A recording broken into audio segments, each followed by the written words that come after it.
Hey, hey, leavers and believers.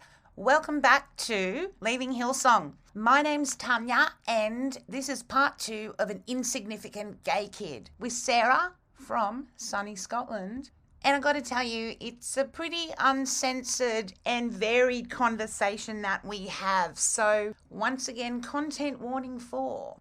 There will again be a non-swearing version available probably from about tomorrow, more on top of this now. And we really do cover a lot of topics in this conversation, including purity culture, sexual assault, rape in marriage, and gay conversion therapy, eating disorders, and a whole lot of kind of just basic blasphemy that, if you're not a diehard atheist, might be difficult. In any case, you have been warned. I love this conversation, and I think it's really important from a bunch of perspectives that we hadn't had with the other two in Pride Month. So let's jump on into part two of An Insignificant Gay Kid. All the experiences I've had, it's like almost everyone could be delved into. But the marriage, though, yeah, it's something I don't visit that often, think about, but it was so tied up with church culture. This is why it was so toxic. And in a way, not to give him any sort of like forgiveness for what he did, he was a victim to it as well. Like he was actually raised in that Christian Outreach Center church, and his whole family, like none of them were vaccinated. Like they were all like, Church seems to be so tied up into everything, even when you are leaving. Did it all sort of happen at once, the marriage breakdown, the optically, but in reality, that marriage should never have happened in the first place. I was too young. I was in an environment where if a young couple starts going out, the whole church is like, oh, God's told me that this is the one for you. Also, because you're raised in purity culture and you've prayed all your life that when I meet someone, it's going to be the one and they're going to take my virginity and it's going to be great. It's almost like you're fed this almost like Quiverful-esque purity culture thing. So there's that, and you believe in God, and I believe that like, oh well, God must have brought me this person, and this is maybe my way out of being an insignificant gay kid. It was not a functional marriage from day one from neither of us. How could any marriage be functional when neither of you have had sex before, for a start? Like, what a stupid concept to not have sex with someone before committing to them legally. It's just absurd.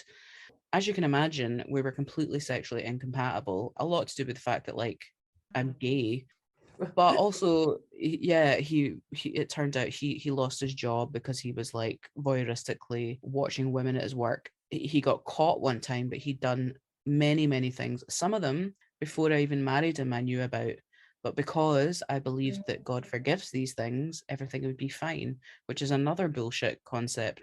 And I resent the fact that adults were not looking out for me at all. And like my parents were just so caught up in wanting to be a big shot in the church and be a leader, they didn't think for a second that maybe this wasn't a great idea.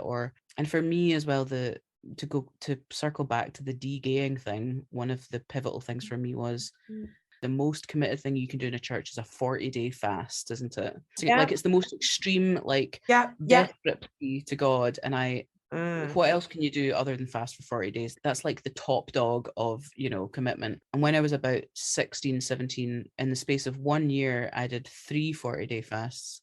So what do you mean by fast? So you would have what? To not eat for 40 days. Not eat. At all? At all. Just drink. Water? Eat nothing. Yeah, I mean, I had juice and stuff, but not eat at all.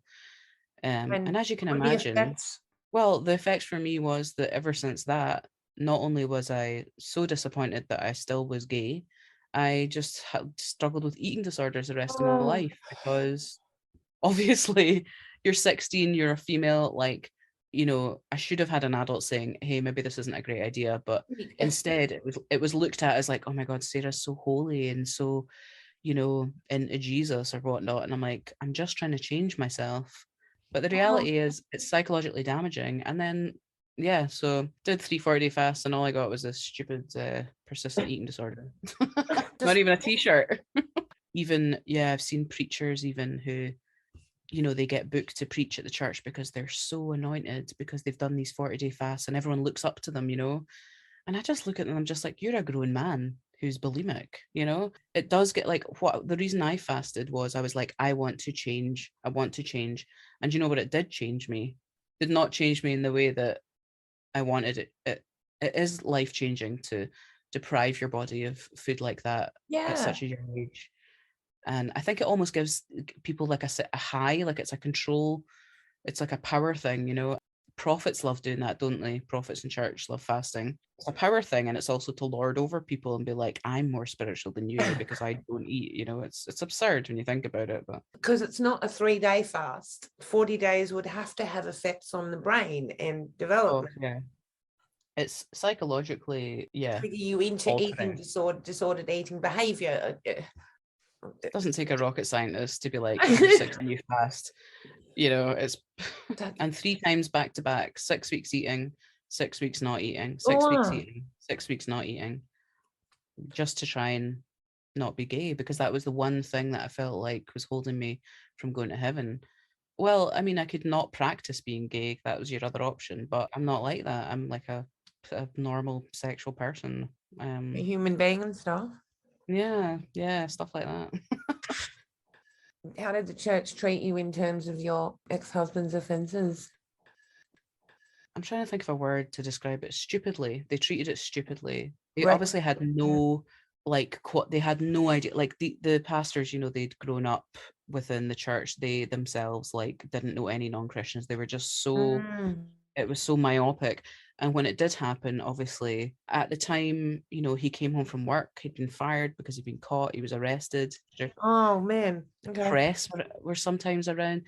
I had a baby at the time, and we had a mortgage, and I would just went into complete numb mode, and I was like, you have to get another job. And of course the church's narrative was to frame it as a, oh well, boys will be boys. Okay. And obviously I got stripped of all my responsibility at church because obviously we're both not worthy, Oh even though it was man. him. Okay. Yeah, so I got ostracized as well. They promised him counseling, which they never did, and that's not what he needed anyway. And firstly, I was praised for being so mature and staying with him, and that's probably the only regret I have in my life, is not leaving him right there and then, because I would have got custody of my child 100%. I wouldn't have had to fight the way I had to, Mm. and be dragged through the courts. But I can't do anything about that now because I was young, I had a baby, I did not have the tools to know how to get out of it. All Oh. I knew was you have to forgive anything of your spouse. Mm-hmm. So that's what I did. So I got praised for being so mature and just, you know, letting it go. But then also on the side, it was pretty much implied that it's like the reason he's a sex offender is because you're not a good enough wife, which felt awful. Also, Yeah. then I partook in a lot of sex that I didn't want to have.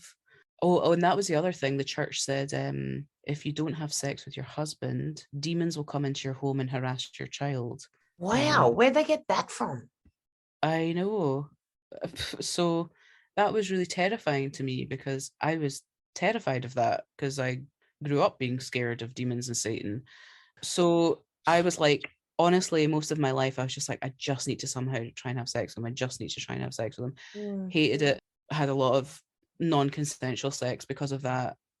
And the whole thing was reinforced by him as a person because he's a pervert. Okay. And not in the good sense, Yeah. but like Yeah. nothing, because I'm not slut shaming perverts. Love those guys, but also the church really Yeah. reinforced it, not only through the culture of the church, but directly to us. And I think that was a lot of why I ended up pulling away as well, because I was just like, how can you tell a young woman who has a sex offender husband to just, I think the words were, just lie back and think of England, Literally, which is people firstly stand up to offensive each because I'm other. Okay. Scottish. Um, but just basically like, just let yourself be raped. That was basically that was their angle. Yeah, that's Yeah, what it pretty much. is. And did he not pick up on your avoidant kind of signals? Of course he did, and that made him more angry. Uh, And even when I was like, look, I was like, I don't know what to do. I don't think I'm not. I was like, I'm not straight, and I don't want to do this. I don't want to, there's nothing you can do because you're stuck in a trap. of not just your marriage, but the fact that your marriage is part of the cult. You know, you're part of that system. So there's no way to really get out. And that's why I said earlier, I think the only way for me to get out was really to just absolutely self-destruct. And I had to lose everything overnight. I lost every person, a bit of everything. And I lost any money I had because obviously he dragged me through the courts to say, well, she's a lesbian, so she can't be a mother because gay people can't raise children. Yeah, but this is only what, 16, 17 years ago. Yeah. Are we over that yet? I mean, seriously? About 15 years ago. You'd be surprised. People think that in court, when mothers get what they want, is not true. Because bear in mind that the judges are all old white men. A lot of them are Christian, adjacent even. So it's all about this, like, you know, family values, morals.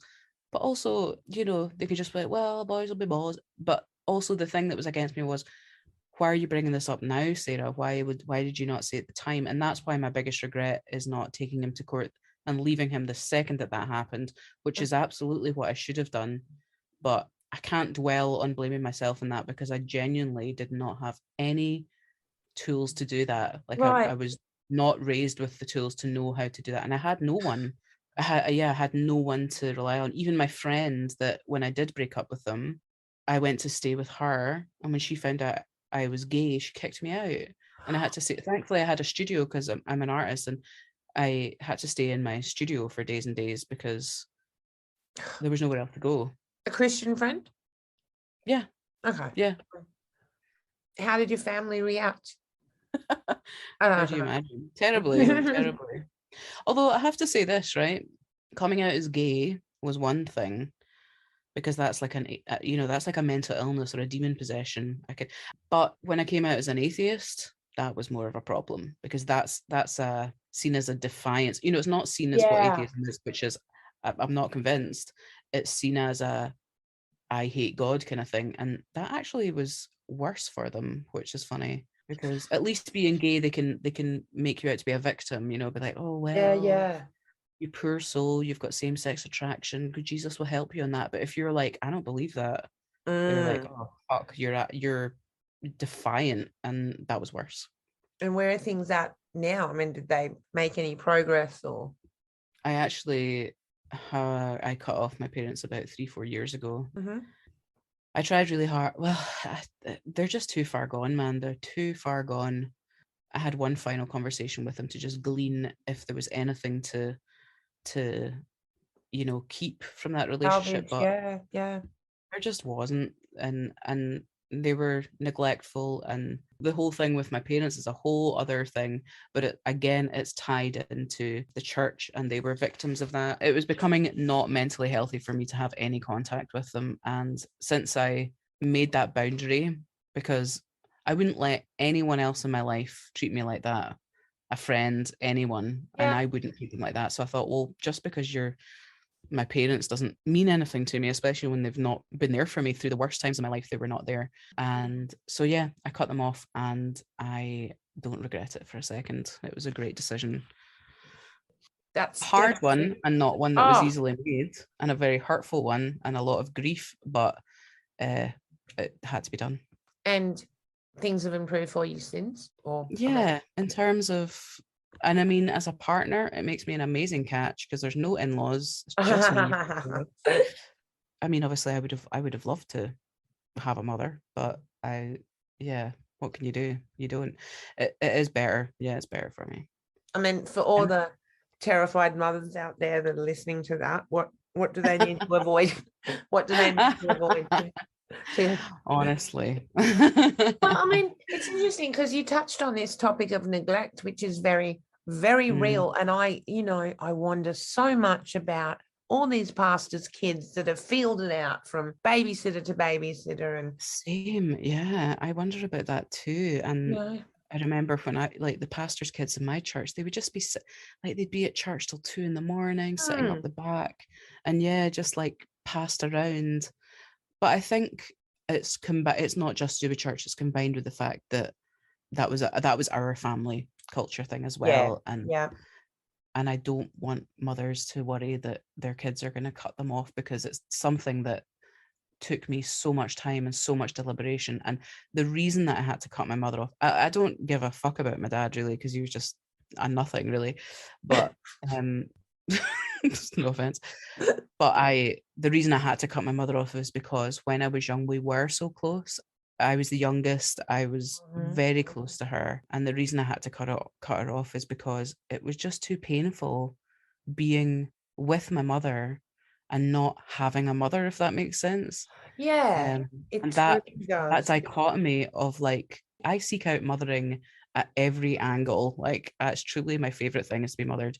And to be teased with that, to be like, you have a mother, but she's not going to give you what you need, was just too hurtful for me.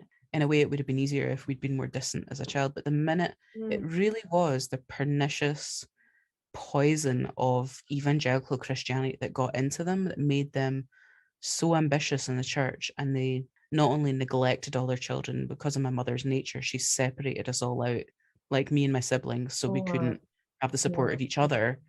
She would badmouth one to the other, blah, blah, blah. It was just such a poisonous environment. And I'm actually quite a wee sensitive soul. It was too much. It was almost like being teased with having family and not having them, because they think you're demon possessed and they want to negate you, and they just believe stuff that is just wild, just wildly untrue. The onus is on you to prove that you can justify life away from the fairy tale. Yeah, you have to conform, or you're not part of the family. And that's the same as the church, isn't it? I mean, you'll have heard this from many people. It's like, when you do conform and you fit that white middle class box, that's great. Yeah, you're great, you're part of the family, have a fucking iPhone, you can lead this youth group or whatnot. The minute you stray from it, you're nothing. It's almost worse that they sell you that false hope. Yes. And you see that in Hillsong so much. Like, it would be easier if you were just not really involved in the first place, but it's the way they're like, oh my God, what a champion, God loves you, and like, come along to this house group and we make love you feel, you. Like, yeah, we love you so much, and love the sinner, hate the sin, come in and have fucking, pasta with us or something. And it's false. And I find it just disgusting. It's like, it's so inauthentic. Very cruel. It is cruel, and it just rubs up against who I am. I think it's just so, my whole life, it was just so deeply incompatible with the whole thing for whatever reason. And it was just endlessly embarrassing, Okay, now look, tell us what life's been like since you got out. What kind of advice would you give to someone else sort of, similar to you in a sitting in a church with those kind of conflicts and not sure? And the years after I left church, obviously, you're seen as an absolute pariah. But I tell you something, the more you are yourself, years down the line, I can't tell you how many kids from the church have contacted me being like, I think I'm gay, and actually I secretly really respected what you did, and like, have you got any advice? And like, honestly, just being the best authentic version of yourself is the best you can give to everyone around you, everyone. And how do you do that? How do you do that? Well, for me, it's not editing myself. It's continually learning.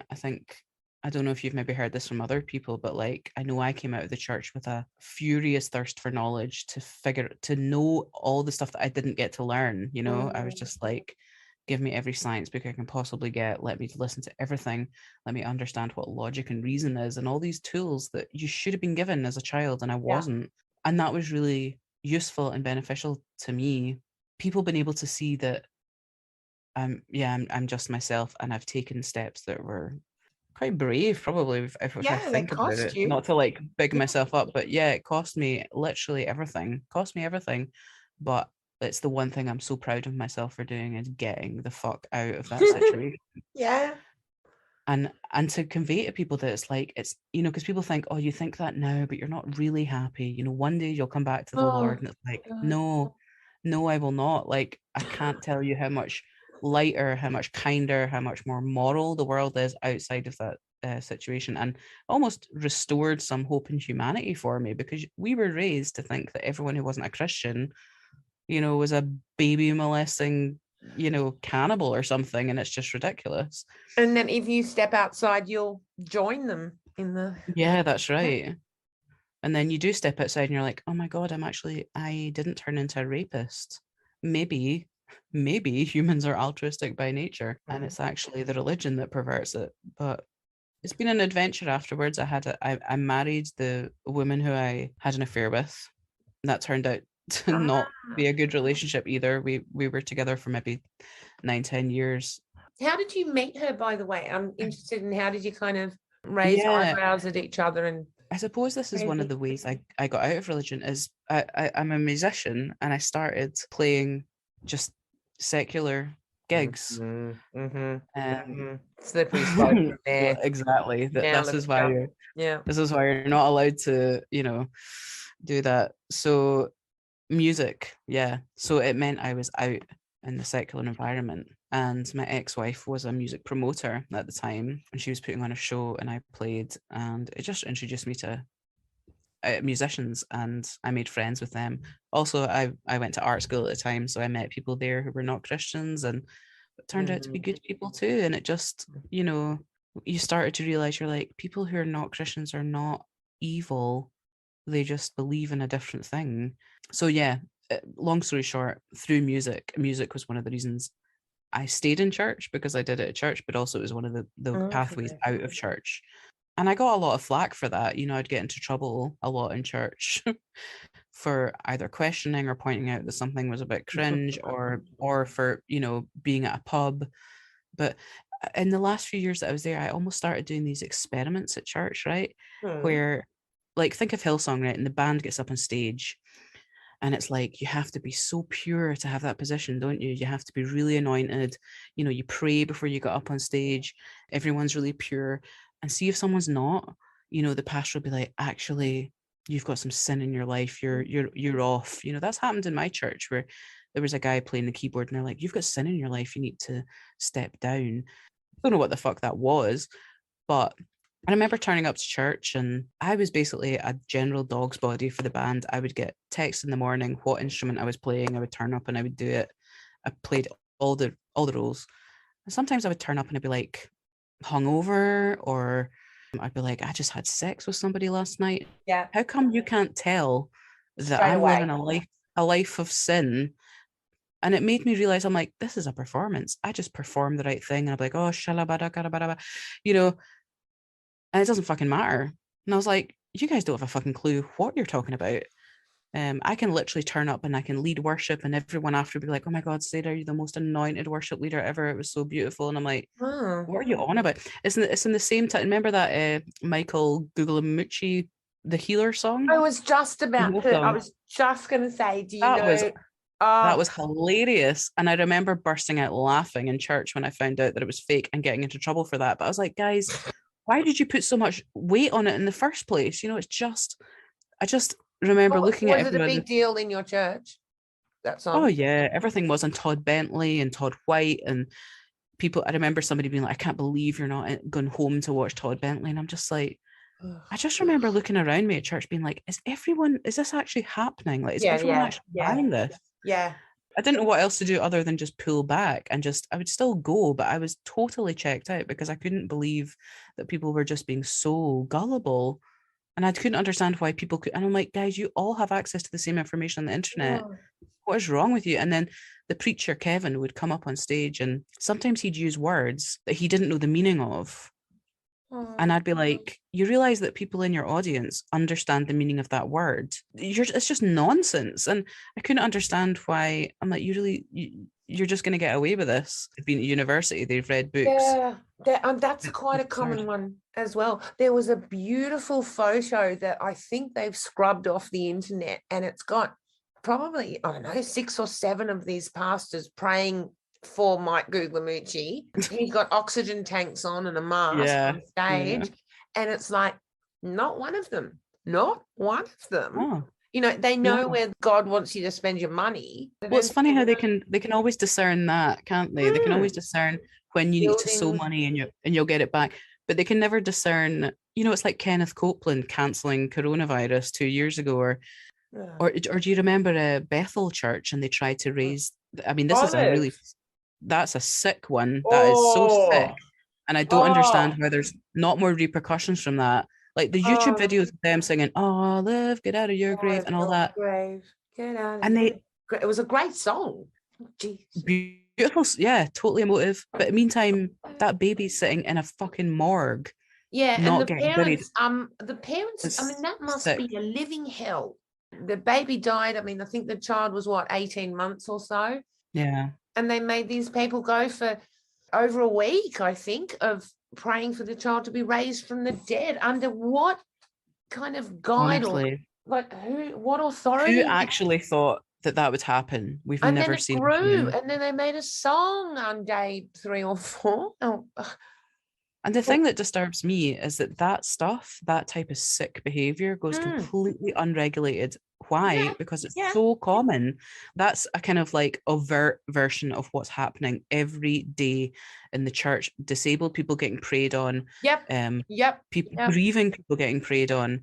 You know, someone could look at that from the outside and be like, why wasn't somebody fucking arrested? This is yeah. common. This is common practice. It's the same emotional bullshit. But at the end of the day, I wonder if, I mean, what are those parents going to be like in 20 years' time? I Yep. sincerely hope Yep. that they'll be out of it, but they'll be out of it at an age where they'll look back and think, I wasted my life on that. And it's a grief that only people who've been through this cultish system can really understand, I think. I mean, as on top of their own very natural grief, and Yeah, for their there's dead stories all child. over of these churches stage managing deaths and funerals and just swooping in and taking over. And I wonder if that didn't happen there, how much It's choice they horrific. kind of had in this whole circus of a thing. I mean, It's things like that that it's like the deep offensiveness of the fact that these are the institutions that also want to claim monopoly on compassion and empathy and yes, charity, and they absolutely have it perverted. Like everything that is ethical they pervert. Yeah, they package it up as, well, oh well, you know, the Lord works in mysterious ways, or whatever cherry picked thing they want to say, to avoid looking at what's actually happening in front of them. and yeah, nor do they care to kind of go, hey, are we doing the right thing? Does anybody want to maybe check according to best practice Yeah, or recent as research or latest I feel science? like for years in church, that was my stance. Was just like I'd look around and be like, "Is this what we're actually going to be doing? Like, is this? Are Mm. you sure? You know?" And obviously, that type of attitude, I would just labeled with, "Well, you know, I'm antagonistic and bit of a Jezebel probably at the end of the day. Classic." Mm. But it still baffles me why some people get out, some people stay in, and sometimes I almost wonder if it's something to do with neurotypical people and neurodiverse people. Keep going You because know, there is I some think thinking on that. What do you think? I don't know. I don't know, but I Yeah, do think that, I mean, I myself am neurodiverse. I'm yeah, on the yeah, autistic spectrum, and I think that we tend to think clearer. There's no passive aggression. yeah. Neurotypical people tend to say stuff and mean something different, and Right. Yes. Make you all that know, normal people conversation about weather and things. yeah, this type of church is set up for white, cisgendered, Mm. straight, middle class, neurotypical people, and all those aspects. If you're on the outskirts of that, you're not part of the boys' club, which in a way is the thing that gets a lot of us out of it, I think. Yeah, yeah. So I mean, bittersweet. there's nothing to relate to. Last week we brought this up as well. There's a huge proportion of people in this community, ex and current, Yes. Yeah. churchgoers on the autism spectrum. It's just comes up time and time Yeah. again. And I think there's an attraction there to very clear roles and literal black and white thinking, but then Church is not black and white thinking. Like it's uh, black. It's uh, black and white. I think it's black and white morally with they have moral absolutes, but everything is well, so passive and covert. Like the mm, manipulation is covert. mm. Everything is designed to undermine the psyche. And I just feel like I could see through it. That was the thing. That was the thing that really got me out of it. I felt like I couldn't understand why people couldn't see through the shit the same way I could. Baffled. Yeah, baffled.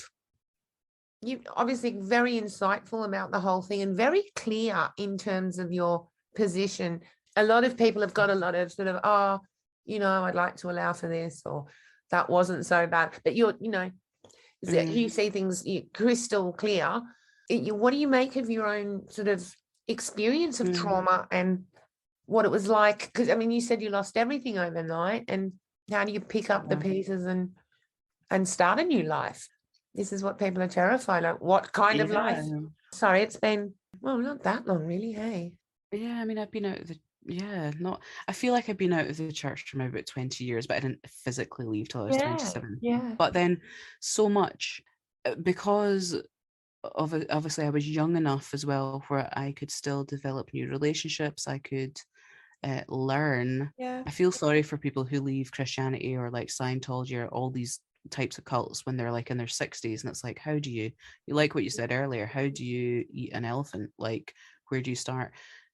For me, I think I have quite a pragmatic approach to trauma. Like, I acknowledge that there was a lot of really psychologically damaging stuff that happened, but I'm not special. Like, this is what happens to everyone who goes through religious trauma, which is also something that scientifically is still being looked into. I think it's very difficult.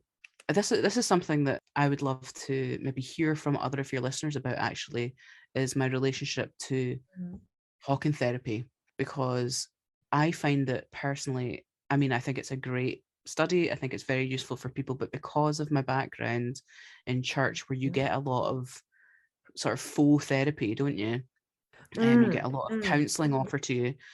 There's and so also much talking. Yeah, and also they teach you how to do it, and it's almost like it's really fucked me up for therapy for the rest of my life, because firstly, I go to therapy when people find out 1% of what you've been through, they want to fetishize it and be like, oh, you grew up in a cult, oh, that's insane. And I'm like, I'm not here for you to fetishize this, I just want to know how to live my life better.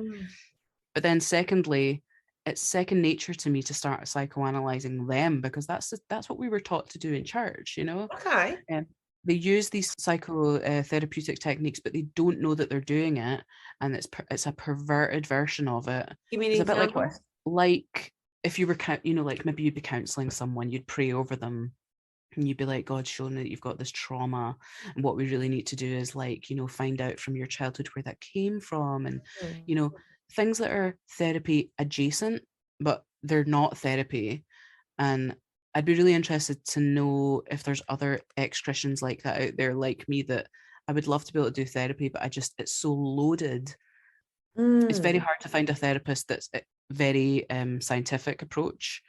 Like, I had one once that, her Instagram handle was like namaste, and I was just like, this is not going to work, because any slight hint of superstition or anything that's not completely to do with like neurology, I'm out. And I don't know whether that's because I'm neurodiverse, but it's not. It's because I truly only believe in like hard science. And anyway, don't know how I got into that, but it's difficult because we were talking about trauma. Like, therapy would be great, and I've had it through the years, but I find it really difficult. I find the thing that helps me most with trauma is talking to other ex-Christians. Connection, and confiding, and creating any sense of community, because for all us ex-Christians, community was the thing that was ripped away from us so quickly. And that in itself is a trauma. Like, I would love to be able to believe that Jesus is real and that I'll go to heaven, but I just can't believe it, because it's just completely unbelievable. But it would be nice to be in that box of comfort and sort of smug, happy clappy Christianity, where everyone else thinks you're an absolute moron, but you think you're great, And It'd be lovely, it's wouldn't interesting. it? I mean, that all the different kinds of community that are out there get replaced with this one singular community that doesn't, it doesn't replace all those other things by a long shot. And to be fair, the church has done community so well for years, because not only are they funded, they also cover up they don't hold anyone accountable. Like, if I was a paedophile, the first place I would fucking go would be church, because I know it sounds crass, but like, it's true, because I've seen it time and time again. Abuse happens, it gets covered, it gets perpetuated. It happens, it gets covered. It's like, oh, boys will be boys, or it's like, oh, well, they're in sin. It's like a perfect environment for abuse, and that's not gonna, like, for anyone to come out of it, it's gonna give trauma. So as I say, I'm not special with my trauma, but I think people who've had that type of trauma, we are very special and individual. And for me, it makes talking therapy problematic. But most of the time, I just have to have a laugh about it and know that most people around me won't even understand it, you know?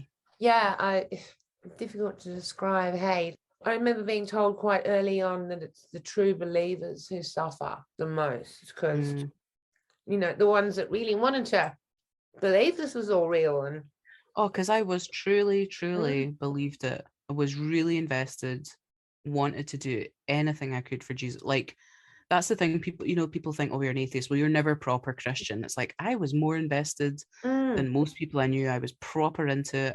I know the Bible more than most Christians I know. It's not for a lack of trying. I really tried, but I failed. Thank fuck. I think that's a great place. Yes, I don't want your brain to fall apart. I truly understand. It's late at night for you. I'd be dead. Yeah, I feel like this is an overview. If you ever want to talk about anything specific. Yeah, lovely. That was just amazing, Sarah. Thank you so much for being so open and wow, and giving us a bit of a holiday away to the other side of the world. Sunny Scotland. I put on my best international Scottish, which I have to do when I'm traveling. So beautiful, lovely, hopefully understandable. And you'll come and talk to us again as we go along, yeah? Absolutely. Just give me a shout. Thank you, and bye. Bye. And thank you so much to Sarah for the really deep and honest conversation about this life and what it's like. If you want to leave your comments to get back to her about some of the things we're talking about, that would be really great. If you want to find Sarah's art, where she has really investigated evangelical life, you can find her at sarahjstanley.com, and there's a bunch of websites there with a variety of art, and it's amazing stuff, so check it out. Please remember to share these episodes with anyone that you think will find it helpful, and follow us and subscribe and like and all of that kind of stuff. We'll be back soon with brand new content going in all kinds of different directions that we haven't really explored yet. It's taken a while to try and figure out how to streamline all of the stuff we need to cover and to find people who are ready and well, which is most important. So, until we talk next, just keep leaving Hillsong any way you can. Be kind to each other and be kind to yourselves. This is hard stuff. And we'll talk then. Bye.